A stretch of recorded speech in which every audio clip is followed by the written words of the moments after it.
પુરાવા નહીં કહેવાય ને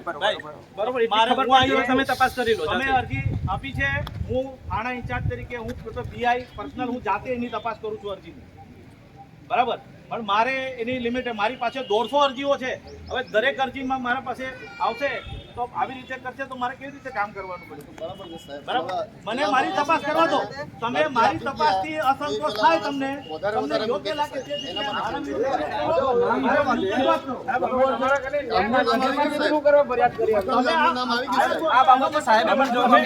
એસપી સાહેબે પણ જવાબ આપી દીધો છે અમારો જવાબ પણ આ છે બરોબર મારે જો મારે આ લોકો કાલે આવ્યા હતા એસપી સાહેબ જોડે જાય સાહેબ ફરિયાદ નથી થવાની એવું તમે કહી દો કે નથી થવાની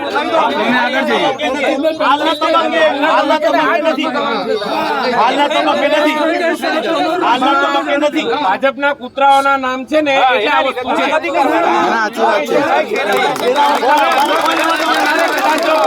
નામ હોત ને સાહેબ અત્યારે કારના ઉચકી નાખી દે કાયદો નેવે મેકીને ઉચકી લે સાહેબ પોલીસ કાયદો નેવે મેકીને રાકેશભાઈ વાત સાંભળો આમાં એવું થયું છે કે તમે કાલે રાહ જોશો ને કે આમાં મળશે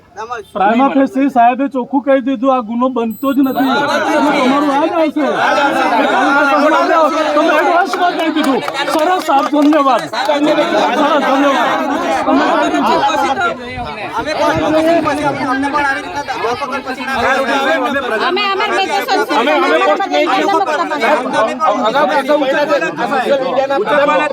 જરાક બન્યા છે ને તેને ઉચકીને જેલમાં નાખી દીધા અરે ક્યાં નહીં મનસુખ સાહેબ પેલો બોલ્યો તો તેને મારવામાં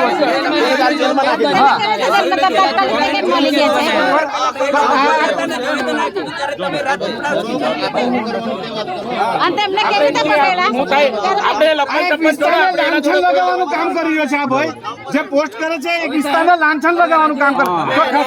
એના માટે સાહેબ એના માટે આપના તરફથી કાર્યવાહી થઈ જોઈએ ને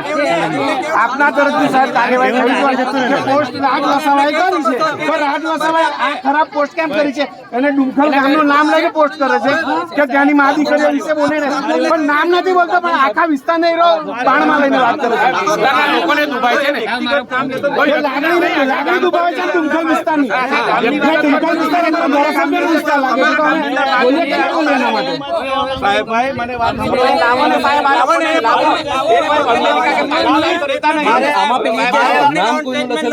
સાહેબ નામ નથી તો પોસ્ટ પર આખા ટાર્ગેટ કરે છે સાહેબ તો મારી વાત સાંભળો ગિરિરાજભાઈ બરોબર તો તમે આમાં તમે માનો સાહેબ અમે નામ ક્યાં લે છે આને કીધું પણ જે વ્યક્તિ પોસ્ટ કર્યું છે એને કીધું કે જે વિસ્તારને તાકીને એ વિસ્તાર અમારી મતદાર એમાં આવે છે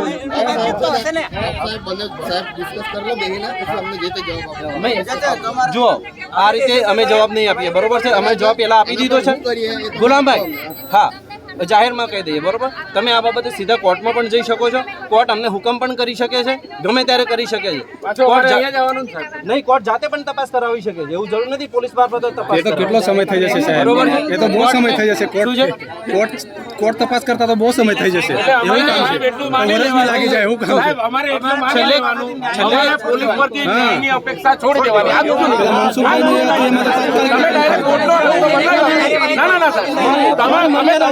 તમે કોર્ટનો અમને રસ્તો બતાડો અમે પોલીસ કને તમે એકલા બોલ ના કરો રાકેશભાઈ અમને સાંભળો પહેલા બરોબર છે જો અમારા પાવર છે ત્યાં સુધી અમે પાવરનો ઉપયોગ કરી અને એમાં આગળ જો અમે તપાસ આગેવાન અમારા આદિવાસી ઉપર લાગે છે બોલ બીજા પર નથી લાગતું ડેડિયાપાડા સાહેબોને આગેવાન જે છે અહીંયા મારે એક તમને વિનંતી છે બરાબર છે કે તમે જે મને ફરિયાદ કરી છે જે અરજી આપી છે જે એમની મારી તપાસ ચાલુ છે તો તમે મને એમ માનતા હો કે મેં આટલા લોકોને ભેગા કરી અને પ્રેશરાઇઝ કરી અને આના પછી તપાસ કરાઈ તો એ વાતમાં કોઈ માલ નથી મને જરૂરી પુરાવા મળશે તો એના પર એક્શન લઈશ 110% લઈશ નહીં મળે તો એક્શન નહીં બી લઉં આ મેં જાહેરમાં કહી દઉં કોઈને સારું લગાડવા બી નથી મારે કોઈને સારું નથી લગાડવું મારે નથી આ પક્ષ મારે કોઈ દેવાને મારી પાસે ફરિયાદી આવે છે ફરિયાદી પોતાની ફરિયાદ આપે છે એના પર મારો પોતાનો અધિકાર છે કાયદાથી કે ભાઈ મારે એને યોગ્ય ન્યાય મળે પણ એનો મતલબ એવો નથી કે બધા ભેગા થઈને હું પ્રેશરાઇઝ થઈ જાઉં અને એનાથી મારી તપાસને કોઈ અસર થાય આ તમને એકદમ સ્પષ્ટ કરી દઉં તમે અહીંયા આવો તમે આનાથી ડબલ સંખ્યામાં આવો મને એનો કોઈ વાંધો નહીં તમારો અધિકાર છે પણ એનો મતલબ એવો જરાય નહીં થશે કે મેં આમાં પ્રેશરાઇઝ થઈ કોઈને બોલાવી લઉં ને એ કરી લઉં. અને આ એ બી નથી કે આ ભાજપના છે કે આના છે કે તેના છે ને મેં એના વિરુદ્ધ થઈ ગયું છે. મારે જ્યાં જરૂર પડી મને પુરાવા મળ્યા, મેં ગુના દાખલ કર્યા છે અને એના પર કાર્યવાહી કરી જ છે. મારો રેકોર્ડ તમારે જોઈ લેજો. અને આ કાર્યવાહીથી તમને અસંતોષ હોય તો મારા વિરુદ્ધ તમારે જ્યાં ફરિયાદ કરવી હોય ત્યાં કરી દેજો. બસ મારે આટલી રજૂઆત કરવી છે. તો આપને વિનંતી છે કે આપ જરાક એમાં તમે રાખો અને બીજા લોકોનું પણ કામ થવા દો કે મારી પાસે દરરોજની 100 અરજી આવતી હોય છે અહીંયા મારી પાસે પેન્ડિંગ. દરેક માણસ આવી બધી લઈને આવશે તો મારે કામ કેવી રીતે કરવાનું? હજુ તમને કોઈ 5 આગેવાન અથવા 7 આગેવાન ત્યાં આઈન સાહેબને મળી લો. રૂબરૂ અધિકારી બેઠા છે, ડીવાયએસપી સાહેબ જો કદાચ તમને મારાથી નથી તો તમે એમને રજૂઆત કરો.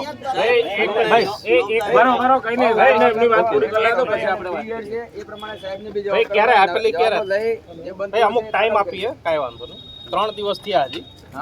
અરજી તપાસ કરવાનો અમારી પાસે 15 દિવસનો સમય અમને કોર્ટે આપેલો. સાહેબ એમને ચોખ્ખું કહી દો, આવજો મીડિયા પર છે ને પોસ્ટ મૂકે છે એમને કહી દો. વચ્ચે બોલશો જ નહીં થાય કઈ.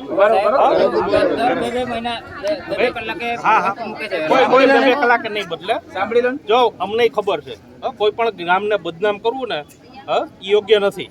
જે કોઈને નામ હશે, નામજોગ કહે છે, નામજોગ પોસ્ટ મૂકે, ગામને બદનામ કરવાનો કોઈને અધિકાર નથી. હા તો એ જ છે ને અમારી માંગ એ જ છે. અમે એ જ કરીએ છીએ. જો અમારી તપાસ દરમિયાન જો ક્યાંય પણ એવું નીકળશે કે ભાઈ ગામને બદનામ નથી, કઈ આમાં ગામ બદનામ નથી, અમે લેખિતમાં આપી દેશું કે ભાઈ આ જે પોસ્ટને મૂકવામાં આવે છે ને એ ખોટી છે ને એના વિરુદ્ધમાં કાયદેસર કાર્યવાહી થશે અને ગામને યોગ્ય ન્યાય મળશે. રાજ વસાવાના ફેસબુક પેજ પરથી આ પોસ્ટ વારંવાર થાય છે. દિવસમાં 3-4 વાર પોસ્ટો આવે છે, બરોબર છે. એટલે ગામને બદનામ કરી આટલું બધું સ્પષ્ટ કહું છું કે રાજ વસાવા કરીને છે એના દ્વારા પોસ્ટ થાય છે. તો પછી હજુ કેટલાને આપ પણ સોશિયલ મીડિયામાં જોઈ શકો છો. અરજીને 14 દિવસનો સમય જોઈએ. સાહેબ તપાસ કરો. 14 દિવસ ટાઈમ પૂરો લેવો એવું ફરજિયાત જ છે. જેમ બને એમ જલ્દી થશે. તો પછી આપ પણ જોઈ શકો છો. આપણી પાસે એટલી ટેકનોલોજી છે, આપણી પાસે એટલી એ છે તો એને તમે 2 દિવસમાં જોઈ શકો છો. જો અમારા કોઈ નહીં તો તમે 2